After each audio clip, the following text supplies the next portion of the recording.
Hello and welcome everyone. My name is Meepolis and this is literally graphic. And today, as the video title indicates, we are going to be looking at my reading stats and reading goals. Of course, I also published a video back in late June about my progress with my reading goals thus far. So when I start talking about specific books, I'll be skipping everything I read up until that point. Link in the cards, obviously. To repeat my goals for 2020, I was aiming to read at least 30 books without pictures by people either in or from or part of the diaspora of the South and Central Americas and the Caribbean, a very wide net. But while I do want to push myself, I also think it's important to set goals that are not too hard. I knew that I probably wouldn't solve all of my lack of knowledge about these regions in 1 year, and I was right. Even as I move into other goals in years to come, my goal is to continue to integrate books and other media from all across the so-called Americas and the world. My wish to already know everything about everything is an issue I will always struggle with. But enough about that. Let's get into the stats. This is actually my first year looking at stats, and I am so far only doing my books without pictures reading.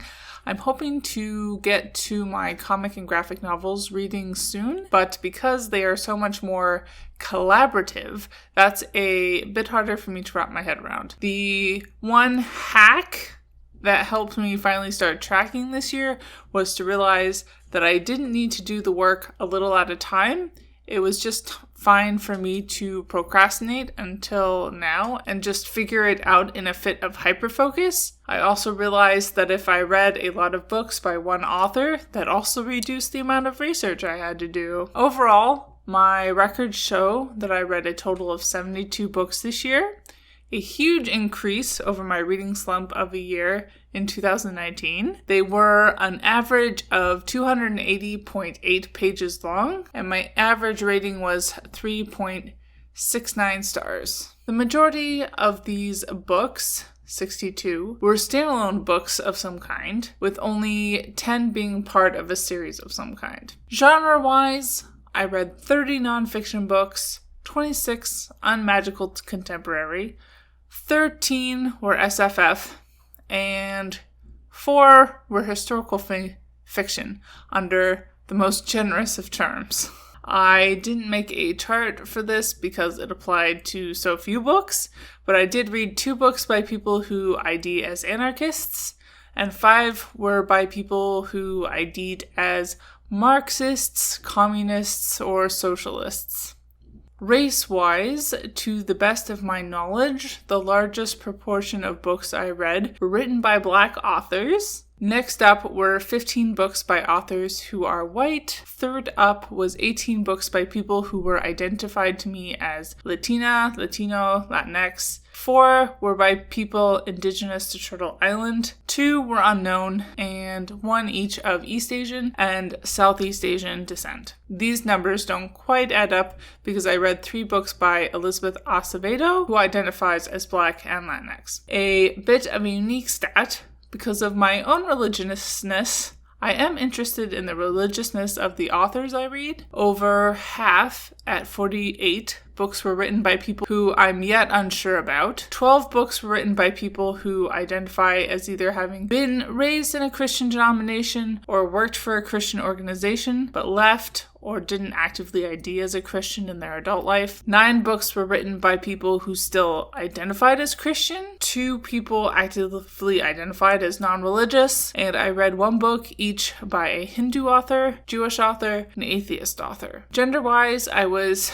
pretty happy that I apparently read 45 books by women-identified people to 24 books by male-identified people. I would like to read more non-binary or otherwise genderqueer authors in the future, but 2 non-binary and 1 two-spirit will have to do for now. Sexuality-wise, I didn't want to pry into people's lives, but as someone who is in a straight passing relationship, I didn't want to make any assumptions. 26 books were by people I don't know the sexuality of. 26 are in straight relationships, although that doesn't mean that they are straight. 9 seem to be gay, 4 seem to be lesbian, 4 ID as bi or pan, and 3 identify as queer. Finally, I tallied where people were from, where they lived, and where their parents were from. Since I was reading many people from immigrant backgrounds, it's not surprising that 44 books were written by authors who have meaningful connections to the USA, although I would like to see that go down. Next up was 11 people connected to so-called Canada, and 5 people were connected to the UK. 4 books were by people from Jamaica, 4 more from Mexico and the Dominican Republic, 3 books by people who fell under the umbrella ID of Anishinaabe, 2 each from Brazil, Trinidad and Tobago, Haiti, Chile, and Germany. Things wrapped up with 1 book by authors from the Tuscarora, Argentina, Korea, Ecuador, Martinique, Antigua, Sierra Leone, and Colombia. Which concludes my stats. Hopefully that was interesting to someone. While they obviously did not sponsor this video, I will point out that I made the slides using Canva in case anyone else wants to do something similar.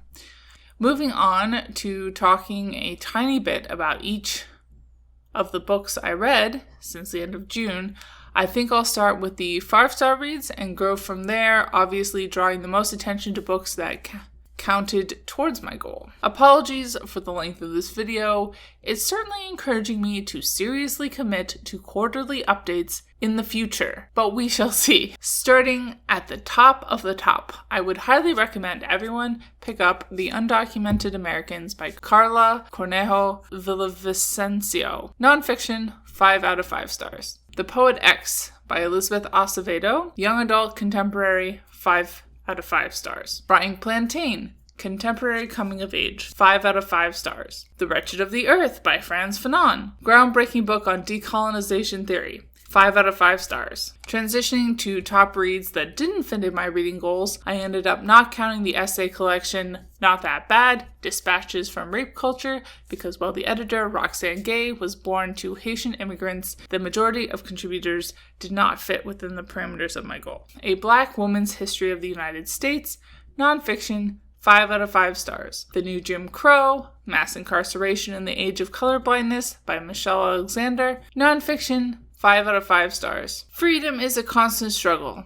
a collection of speeches given by Angela Y. Davis, 5 out of 5 stars. Policing Black Lives, State Violence in Canada, From Slavery to the Present by Robin Maynard, nonfiction, 5 out of 5 stars. The Source of Self-Regard, Selected Essays, Speeches, and Meditations by Toni Morrison, 5 out of 5 stars. The Deep by River Solomon, Queer SFF, 5 out of 5 stars. The Devil Finds Work by James Baldwin, collection of essays about film, 5 out of 5 stars. Moon of the Crusted Snow by Wabkeshig Rice, post-apocalypse, 5 out of 5 stars. Upright Women Wanted by Sarah Gailey, queer dystopian novella, 5 out of 5 stars. And last but not least, Bullshit Jobs, a Theory by David Graeber, economic nonfiction, 5 out of 5 stars. Looking on to 4 out of 5 star reads that fit my reading goals, we kick things off with The Dominicana by Angie Cruz,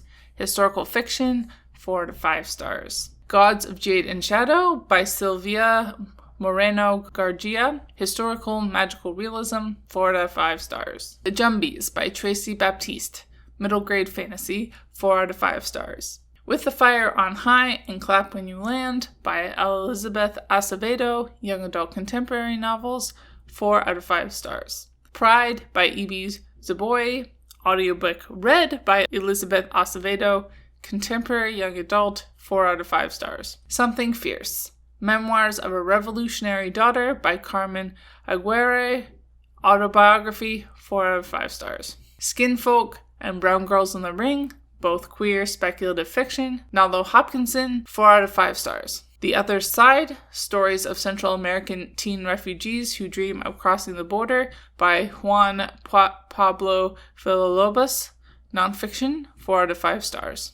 And transitioning to books that didn't count towards my goal, this was a big James Baldwin year for me, and I rated Nobody Knows My Name, Notes of a Native Son, and The Fire Next Time, 4 out of 5 stars.